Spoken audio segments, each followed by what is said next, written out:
एक राजा था जो अपनी प्रजा का बहुत ख्याल रखता था। वह अपनी प्रजा के बीच जाता और उनकी समस्याओं को सुनता था। वह कोशिश करता था कि वह उनकी समस्याओं को दूर कर सके। उसकी कर्तव्य निष्ठा के चर्चे दूर दूर तक फैले हुए थे। एक बार राजा अपने राज्य में भ्रमण करने के लिए निकले हुए थे। तब उनके कुर्ते का एक बटन टूट गया।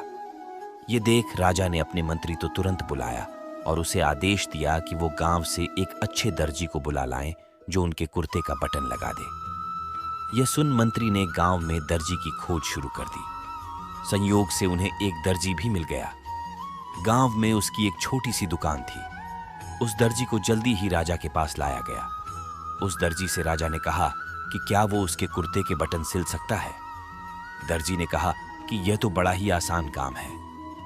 दर्जी ने अपने थैले से धागा निकाला और कुर्ते का बटन लगा दिया। राजा बेहद खुश हुआ और उससे पूछा कि वो उन्हें कितने पैसे दे।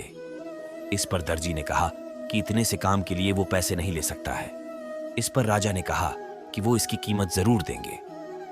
दर्जी ने सोचा कि उसने तो बस धागा ही लगाया है, तो उसके 2 रुपये मांग लेता हूं। फिर दर्जी ने सोचा कि कहीं राजा यह न सोचे कि इतने से काम के 2 रुपये तो गांव वालों से कितना पैसा लेता होगा यह। सब सोच समझकर दर्जी ने कहा कि वो अपनी इच्छा से जो भी देंगे वो ले लेगा।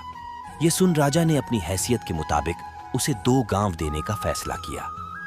राजा ने कहा कि कहीं समाज में उसका रुतबा छोटा न हो जाए, इसलिए उसने यह आदेश दिया। दर्जी ने मन में सोचा कि कहां तो वो 2 रुपये मांग रहा था और कहां वो 2 गांव का मालिक बन गया। इस कहानी से हमें यह सीख मिलती है कि हम सभी अपनी क्षमता के अनुसार सोचते हैं, लेकिन भगवान हमें अपने हिसाब से सब कुछ देते हैं। हम छोटा मांगते हैं और कई बार भगवान हमें उनके देने की क्षमता के आधार पर कुछ अच्छा और बीड़ी टेढ़ा दे देते हैं। इसलिए गीता में श्री कृष्ण ने भी कहा कि कर्म करो, फल की इच्छा मत करो, और यही इस कहानी का सार भी है। अगर आप सभी को हमारी वीडियो अच्छा लगा हो तो प्लीज हमारे चैनल को सब्सक्राइब करें।